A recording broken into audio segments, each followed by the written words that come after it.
Beloved friends, welcome to the PMC English. So today we are celebrating the auspicious occasion, that is Vijayadashami, and I wish you all a happy Dasara and Vijayadashami. India is one of the most ancient countries in the world, and it is the land of so many cultures, festivals, traditions, customs and beliefs. In the ancient India, so many people have traveled in different paths, in different sects, and grown with the different cultures, traditions. And in India, we have so many states, so many union territories, and it's a vast country. In each and every state, they will celebrate the festivals in a very different way, with the different cultures. Especially this Vijayadashami. What is the meaning of Vijayadashami? And what is the history behind it? See, we have so many stories behind this festival in different types of traditions, different types of religions, and different type of sects. So now today we are going to discuss a history behind this festival and behind this culture. In the olden days, India is a feudal society. I mean, the kings will rule the country. And also, in those days, the rulers of the country will rule the country with some code of discipline, with some ethics, morals, and also with truth and justice. Of course, in those days also some negativity is there, asatya is there, and adharma is also there. But apart from that, majority kings will rule their dynasties, their empires with truth and justice. What is the Vijayadashami means, and how you will get the victory in your life? Vijaya means what? Victory. And how you will conquer this world, and how you conquer the kingdoms, and how you rule the dynasties. That is not the real victory. See, Vijayadashami. Dashami means what? 10 qualities. What is the 10 qualities? On what you have to achieve the victory? What are the 10 qualities? Means the 6 negative qualities in the human beings. See, conquering the world, becoming an Alexander, conquering the world is very easy. But if you achieve victory on yourself, that is the real victory in your life. You can conquer others with your power, with money, name, fame. You will dominate others. But you cannot achieve yourself. You cannot achieve on your own self with money, power, or politics, or anything. Why? Because victory over the world is not important. Victory on yourself, your mind, that is self-mastery, is the most important thing in your life. See, the most of the people think that dominating others and occupying others and killing others or conquering their dynasties, their empires, is the great thing of the kings. In olden days, the kings used to fought wars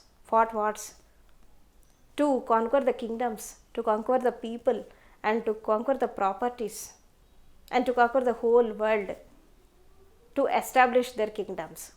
So in that, so much of violence, so much of bloodshed has happened, and so many people are used to kill just like animals to prove their power, to prove their bravery, to prove their courage, and to prove their ego.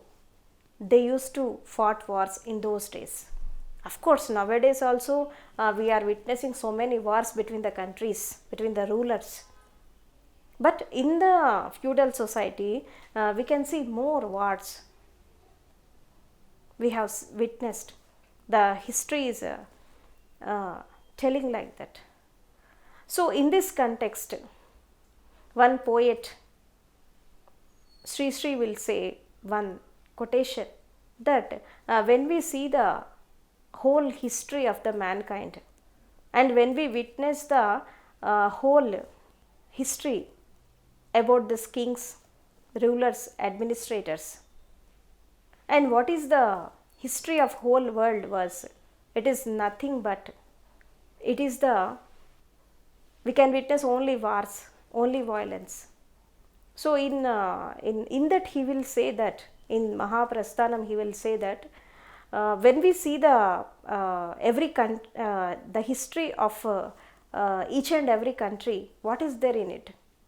It is the just killing human beings, creating violence, is nothing but, not more than that. So in Telugu we can say a wonderful sentence. ఏ జాతి చరిత్ర చూసిన ఏమున్నది గర్వకారణం, నరజాతి చరిత్ర సమస్తం పరపీడన పరాయణత్వం. What is the meaning of it? When we see the whole history of the mankind, there is only wars, violence and bloodshed, nothing more than that. That is the meaning of that. See, why he will say that? Means when we see the history of the whole mankind, in 3000 years, 15,000 wars have been fought. What we have achieved in this juncture means nothing.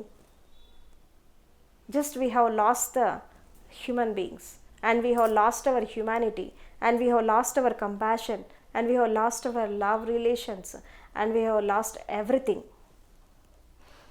We have lost our relations also.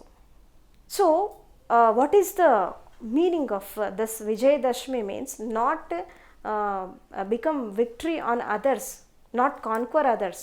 First become self-sustained, self-restrained, and understand the self first, what you are, what is your life, where you are going, what are the negativities in you. See, in human beings, we have the 10 negativities. The first one is lust, second one is anger, jealousy, greed,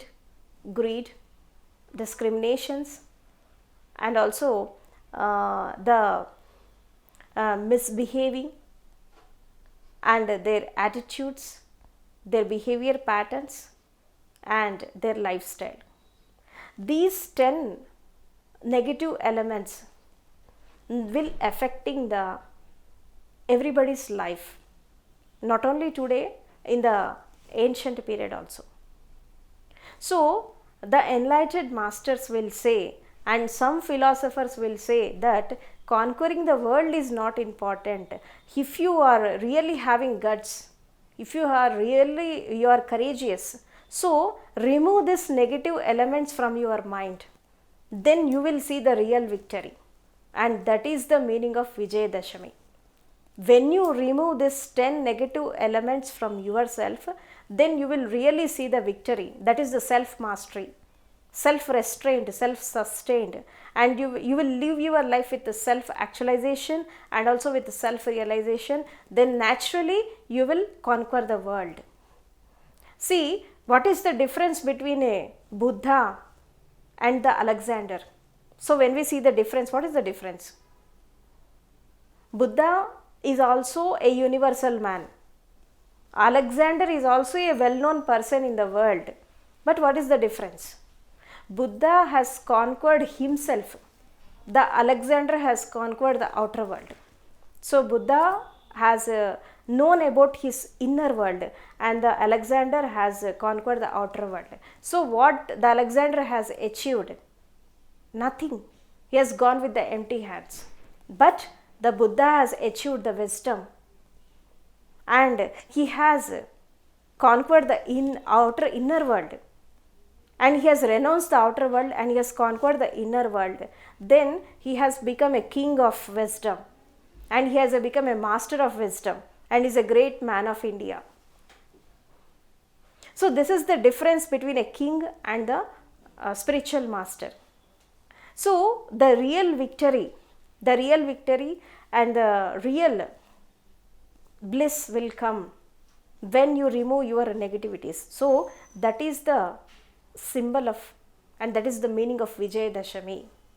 If you remove your negativities from yourself, then naturally you don't have any enemies in outer side, in outer world. Why? Because the negativity, the enemies are within yourself. So if you please remove your enemies in yourself, then naturally you don't have any enemies in the outer world. So this is the real Vijayadashami. So in the olden days, what happens? So in that feudal society, especially there are so many kings and so many emperors are there who ruled the country, especially the Akhanda Bharat. I mean, nowadays we are seeing some countries have divided from India, and especially the Sri Lanka, Myanmar, Tibet, Afghanistan, Bhutan, and Pakistan. And all these countries are in the ancient period, all these countries are, they are inside this India only. They are the part of India, and they used to call this Akhanda Bharat. So in the Buddha period, especially in the Buddha period, so who is Buddha? What is his Buddhahood? Means Buddha is a spiritual scientist, and he has renounced the world, and he involved in the meditation, and he used to do sadhana 24 hours, and the Siddhartha had become enlightened on a fine day and become a Buddha. What is the enlightenment? Enlightenment is nothing but you are exploring your inner light, you are exploring your intrinsic qualities, and you are exploring your inner consciousness. When you explore your inner consciousness, when you go according to your inner self, then naturally what happens? You are going to achieve the freedom and bliss in the outer world. So when you achieve the freedom and bliss in the outer world, naturally you will become a universal man. He was none other than Buddha. Buddha had given a new perception, new outlook to the spirituality. So if we can divide the eras just like before or after Christ, likewise we can divide the spirituality, the before Buddha and after Buddha. What happened after the Buddha? When the Buddha had attained the Buddhahood, he had combined both the science and spirituality, and he has become a role model for the modern psychology. Especially he had given a broad outlook on this physical world, this universe, and also the nature of body, mind and matter, and the outer nature, and some laws of nature. Especially he has given the laws of nature and the theories he had given. The theories given by the Buddha was the law of attraction and the theory of cause and effect, and also the theory of the relativity, and most of the theories had given by the Buddha. And after the Buddha had given these theories, nowadays the scientists are adopting that theories and they are accepting that theories with the scientific analysis. So that is the reason why we call as a spiritual, the Buddha, we can call the Buddha as a spiritual scientist. So what happened means he has combined both the science and spirituality. Meditation is also a science. Nothing, there is no blind beliefs, there is no superstitious beliefs in the meditation. It is also a pure science. Meditation is nothing but it is the path, the purification of your body, mind and heart. So what happens when you purify your body, mind and heart? So you will come out of this negative elements, and the Buddha will say the four noble truths. Life is a misery and there are the reasons for misery, and how you will get rid of this misery, what is the way, and that is the art of living. And he had given the eightfold path, the four noble truths he will give it. And also when you are coming to the this modern psychology, and he has given that theory Alay Vignan, I mean Jati Smaran Siddhant, I mean the past life regression, and also so many theories, the different types of healing therapies also he has given, the Bardo technique and also the Lama Fera technique. And nowadays what we are practicing, the martial arts, nowadays we are practicing the martial arts, and that is also the contribution of the Buddha. So he has given so many theories, so many philosophies and psychology and also spirituality, and he had given different type of theories, different types of philosophies to the human beings, to the human existence. So that nowadays what the Buddha had given before 2600 years, now the modern scientists, the modern psychologists are proving it on a very scientifical way. So on those days when Buddha had told about these secrets, nobody had believed that. But nowadays with the development of this science and technology, everybody, they are witnessing the truth of that Buddha philosophy. So many people like kings, common man, and the people who belongs to different sects, the scientists, the philosophers, the revolutionaries, the reformers, and the philosophers who are in the West, especially Karl Marx and Bertrand Russell, Friedrich Nietzsche, and so many poets, thinkers, writers and philosophers are attracted to the Buddhism because of this type of philosophy given by the Buddha. Why? Because the Buddha had condemned the old rotten beliefs, superstitious beliefs, and he had given a crystal clear vision about the science and also the spirituality.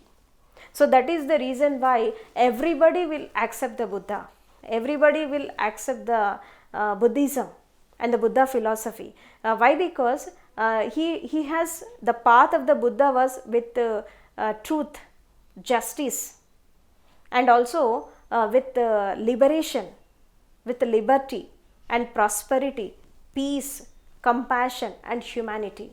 Why? Because in the Buddha period there are so many discriminations on the name of caste, creed, greed and religion, and on the name of sect, different type, on the name of race, there are different types of discriminations are there. Apart from that, by condemning all the discriminations, the Buddha had given the Dhamma Diksha to all sect of people without any discriminations. And see, especially in the Buddha period, the women, they don't go to the rituals, and they are not having any permission to listen to the spiritual concerts and to listen to the different types of cultures in the society. The women should not go out for studies or for sadhana, for nothing. But at that moment, the Buddha had taken a broad view, and he had given taken a vast step, that he had given a Dhamma Diksha for women also. So at first the Buddha also he had thought so much to give the Dhamma Diksha to the women. Why? Because the culture is totally different at the Buddha period. Nowadays the woman is coming out because of this rights given in the constitution, but in those days what happened, the woman should not come out. She should be permitted to the only to the home and household works only. But the Buddha had taken a drastic step, and he has making a drastic changes to the women's world. He had started giving Dhamma Diksha and started from his mother itself, Gautami. And she used to, most probably she used to ask the Buddha that you are giving different types of philosophies and sadhana to only to the men, then what about women? And we also want to walk in the path of meditation or in the spirituality, and women also is eager to travel in the path of salvation and liberation, then what about them? So give Dhamma Diksha to me. I also want to travel in the spirituality. So for his mother's sake, he had started the giving Dhamma Dikshas to the women also. So likewise, at that moment, and by having so many discriminations also, the Buddha had taken a drastic step to give the Dhamma Diksha to the woman. So he has given importance to both male and female. Chauvinism has completed from the Buddha period. Male chauvinism has somewhat suppressed in the Buddha's period. So after that, what happened? After Buddha, what happened? So in India, a drastic changes has came after the Buddha.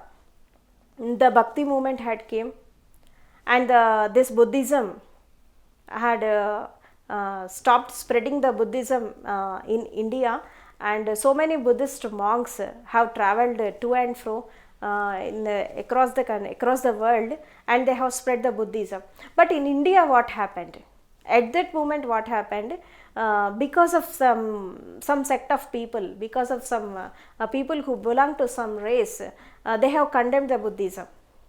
They have condemned the Buddha philosophy, and the Buddhism has crossed the borders from India, and it has ran away from India. So at that juncture, the king Ashoka, he is the emperor of this Akhanda Bharat in the 200 BC, in the year 200 BC.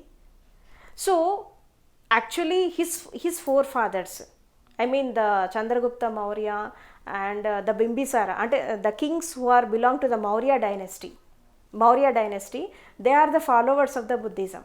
Buddha and some are the followers of the Mahavira also. Why? Because the Mahavira and the Buddha, they are the contemporaries. They are in the same time. That the both are contemporaries in the same period. So some they are following the Mahavira, and most of the people they are following the Buddha. So what happened in Ashoka's life?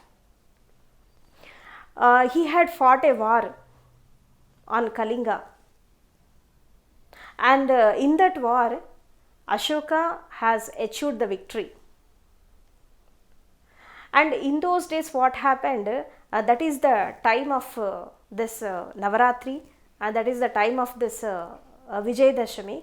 So especially in Buddhism or some Ambedkarites, according to the history, what they will say that the Ashoka has achieved the victory on this Vijayadashami only, on the Kalinga. But after seeing the war, some lakhs of people as killed in that war. By seeing that bloodshed and seeing that the violence created by him, he was so much become nervous after seeing that. And a Buddhist monk will come to that Ashoka, and he will say, what you have achieved from this war? The Ashoka will say, nothing. So many people have killed, and so much of violence have created on the earth. Then what you are going to do? Means, I will stop this violence. I will stop the war. On that day, he had taken decision not to fight the war on any kingdom. So that is the day of Vijayadashami. And also after that, the Ashoka has attracted to the philosophy of Buddha. Why? Because on those days, the most sophisticated philosophy was the Buddha itself. No philosophy has influenced the people so much. The Buddha philosophy has influenced. Why? Because his forefathers His forefathers was Buddha followers, and naturally he was attracted to the Buddhism.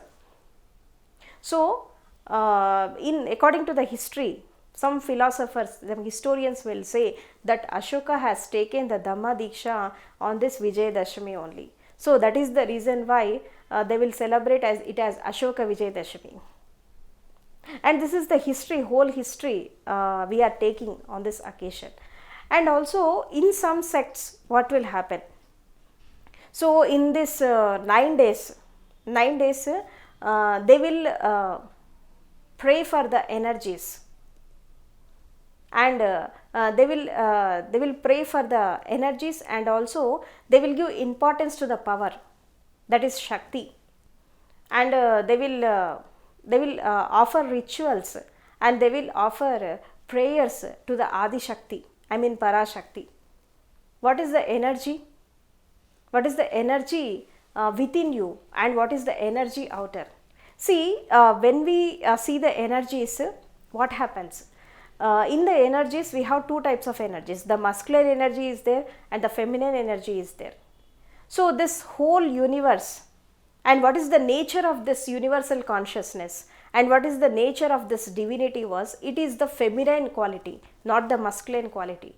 Why? Because the quality of the godliness was love, compassion, humanity, and also the pleasantness, freedom and bliss. These are the qualities of godliness. That is the reason why in this Vijayadashami time we will offer prayers to Parashakti. Parashakti means we will pray to the woman, and we will pray to the feminine quality. Why? Because the most of the enlightened masters and most of the rishis, munis, those who have attained the enlightenment in India especially, they will pray, they will worship the God in the feminine way, in the female version. So, that is the reason why we will call that Adi Shakti. And when we see the history, and we will go beyond the Buddha, before the Buddha means, see, in India we have the spirituality is the most important thing in India. Why? Because the West has given importance to the science and technology, and the India, especially the Asian countries, have given importance to the spirituality. So, the Shiva and Parvati, these are the important, these are the first meditators in this world. Why? Because in the Shiva spirit, he is a person who belonged to the Dravidian sect. He is the Indian original race, and also his wife, the Parvati Devi, and those are the first enlightened masters in India. So, after they have become enlightened, so that is the reason why we will call them the first couples who has enlightened in whole world. He is the first Dhyana Yogi, Adi Yogi, and we will call as first couples who has become enlightened on this earth. So, after that what happened? And the people used to worship the Paramashiva in the form of Lingakara, and also they have worshipped the Parvati as Adi Shakti. So, likewise nowadays some people will say that in Navaratri they will worship the goddesses in different types of forms and different types of names. So, what they will say that these forms are the part of this Adi Shakti. Adi Shakti is nothing but it's a universal consciousness. Why? Because this universal consciousness has changed its forms in different forms and different names on different creatures on different forms.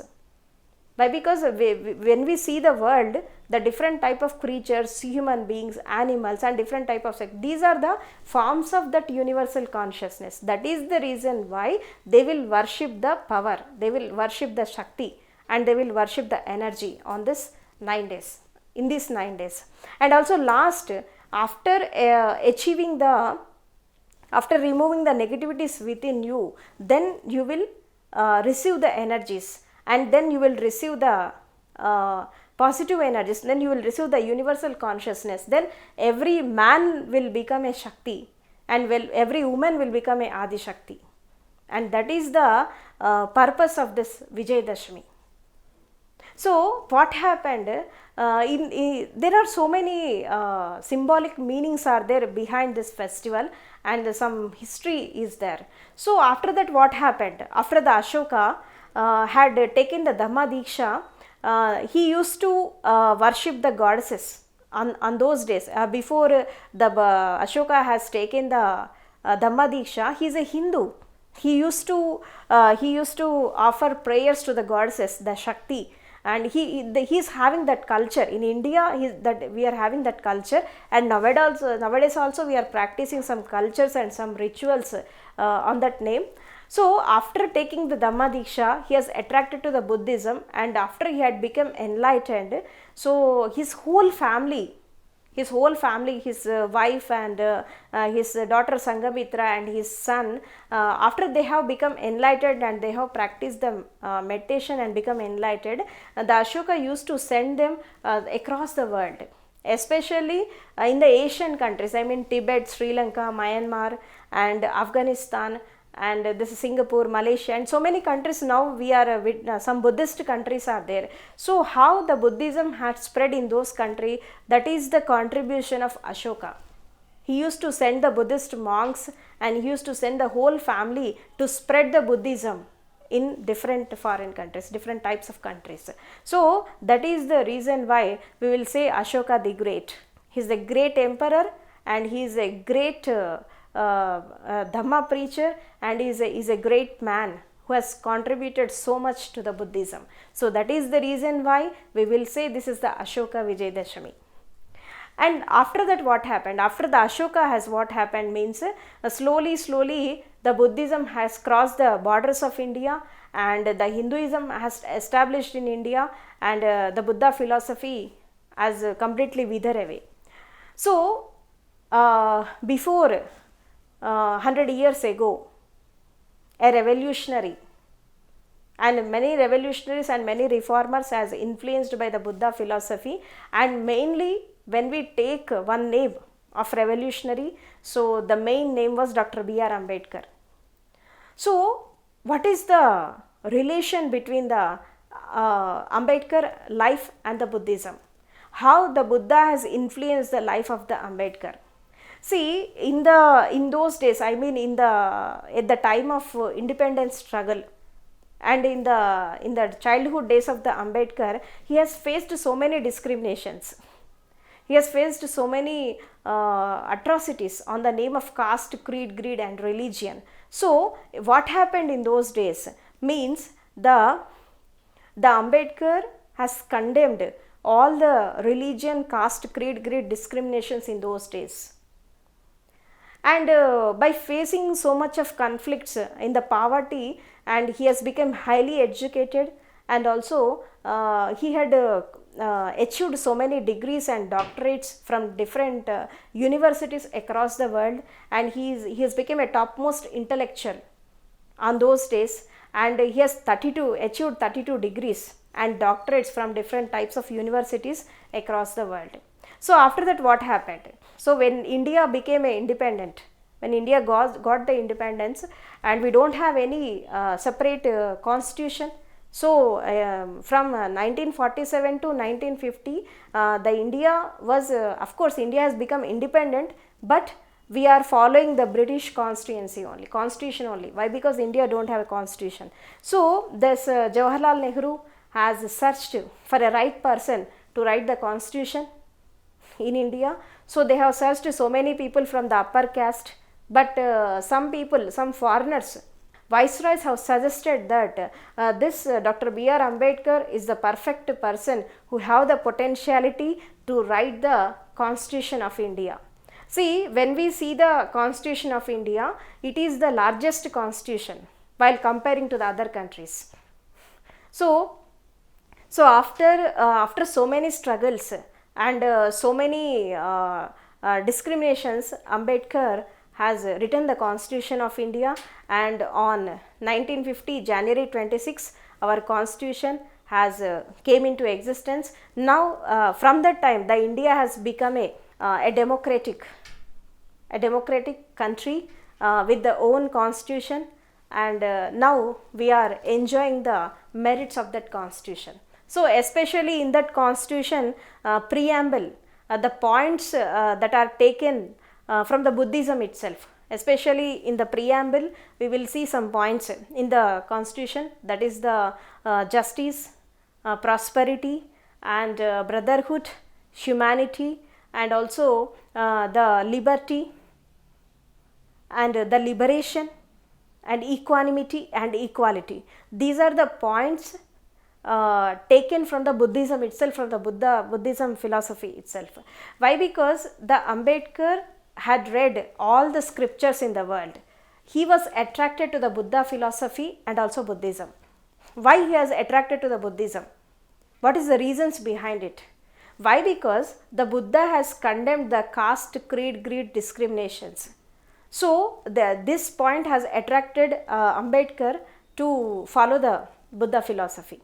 So that is the reason why after writing the constitution and after doing so many struggles and writing the books, and the Ambedkar has created a revolution on annihilation of caste, that unless until the caste discriminations are not removed from India, the India won't develop up to full extent.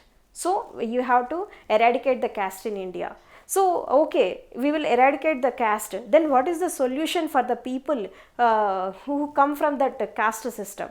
Then he has showed the alternate, the Buddhism, the Buddha philosophy. Why? Because the Buddha will give importance to humanity, equality and equanimity and fraternity and brotherhood. So he was near to the humanity. That is the reason why Ambedkar has chosen the Buddha philosophy.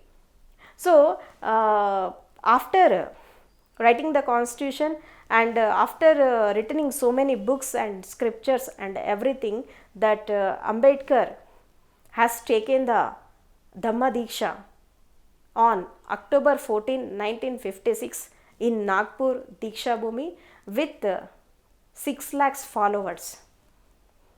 And it has created so much of revolution at that time. Why? Because at that time 6 lakhs people is most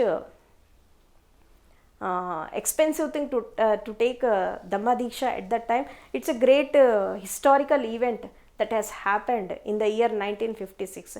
So he has taken the Dhamma Diksha on this Vijayadashami only. So there are so many historical events are there for this Vijayadashami. So especially when we take the 3-4 occasions are there. The first one is we will worship the goddesses, and goddesses is nothing but not this statues. We will worship the energies, and we will worship the Adi Shakti, and we will worship the powers within us. And also on this occasion the Ashoka has taken the Dhamma Diksha, and he had started the Dharma Chakra Pravartana by spreading the Buddhism across the world. And also on the same day the Ambedkar had taken the Dhamma Diksha with his 6 lakhs followers. So likewise there are so many historical events on this Vijayadashami. So Vijayadashami is nothing but it is the victory over the bad, over the evil, and it is the victory of the good, and it is the victory over the adharma, and it is the victory over the asatya. And whatever may be the situations and circumstances, whatever may be the conditions, but ultimately the truth will win the world. Satyameva jayate. And ultimately, and the victory will come to the truth, the victory will come to the dharma, and victory will come to the justice. And that is the essence of Vijayadashami. Why? Because when you explore your inner qualities, when you explore your inner truth, ultimately the truth will become, the truth will become the main concept in your life. And naturally when you become enlightened, whatever in whatever field you are, whether you are a revolutionary or reformer, or you are an Ambedkar or a Buddhist or a spiritualist, whatever field you are, so be one with justice, with humanity, love and compassion, with truth and dharma. This is the essence of Vijayadashami, and this is the essence of all enlightened masters, and this is the essence of all revolutionaries and reformers. Why? Because everybody had fought for justice and wisdom, for equanimity and equality, and this is the main essence you have to learn from this festival. So my message was, don't conquer the world, conquer yourself. Remove negativities in you and explore your energies, explore your consciousness, and then you will become the ultimate power, and you will become the Adi Shakti. Every man will become a Adi Shakti, and every woman will become a Adi Shakti. Why? Because you are having power within yourself, and you are having the power around the world. Without energy, without light, and without this justice, without dharma, we are nothing. Why? Because how much violence have created on this earth, or how much cruelty is there on this earth, but ultimately the truth will win. That is the history we have seen from so many centuries throughout the world. Why? Because ultimately the truth will win. Satyameva Jayate. And this is the message given by all enlightened masters, revolutionaries and reformers, that all are equal, all should live in the equanimity and with justice and fraternity. That is one humanity, one commune and one world. This is the message of Vijayadashami. Lastly, I must congratulate you, and I will give my prayers to you to achieve the enlightenment in this life only. Why? Because life is too little to be short, and you have to enjoy the benefits of your life and explore yourself, explore your energies, and come out of this negativities, come out of this all these negative elements, and become pure just like a lotus flower, and become a Buddha, and become a revolutionary or reformer, but be with truth and justice. That is the message of Vijayadashami, and you have listened my words with love and compassion, and I will bow down or pardon for you. And once again, I wish you a very happy Vijayadashami. Thank you so much.